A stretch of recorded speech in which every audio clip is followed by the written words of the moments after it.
আজ করলাম পটল চিংড়ি। পটল চিংড়ির জন্য আমি প্রথমে পটলগুলো ভালো করে ভেজে নিলাম। তারপর কেটে রাখা আলুগুলো ভালো করে ভেজে নিলাম লাল লাল করে। তারপর ভাজা হয়ে গেল আলুগুলো ভালো করে তুলে নিলাম। তারপর চিংড়ি মাছগুলো ভালো করে ভেজে নিলাম।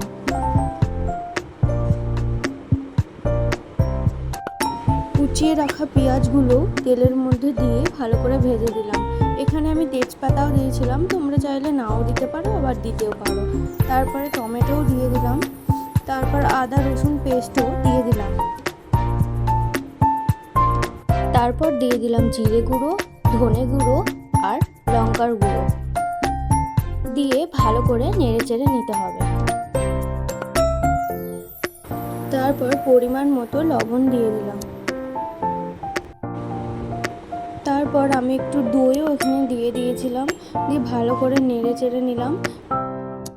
ভেজে রাখা আলুগুলো দিয়ে ভালো করে নেড়ে চেড়ে নিতে হবে। তারপর সামান্য পরিমাণে জল দিয়ে আবারও ভালো করে নেড়ে নিতে হবে।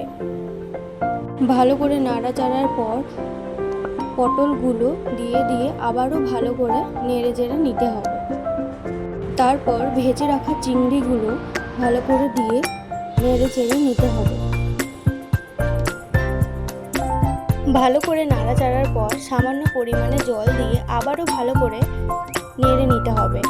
দিয়ে ঢাকাটা বন্ধ করে দিতে হবে 5 মিনিটের জন্য। 5 মিনিট পর ঢাকা খুলে আবারও ভালো করে নেড়ে চেড়ে নিতে হবে। দিয়ে তারপর তার উপরে গরম মশলা ছিটিয়ে দিতে হবে ও সামান্য পরিমাণে ঘি দিয়ে দিতে হবে। তারপর গ্যাসটা অফ করে দিতে হবে। তাহলে আজকে আমাদের পটল চিংড়ি কমপ্লিট। দেখা হচ্ছে পরের ভিডিও।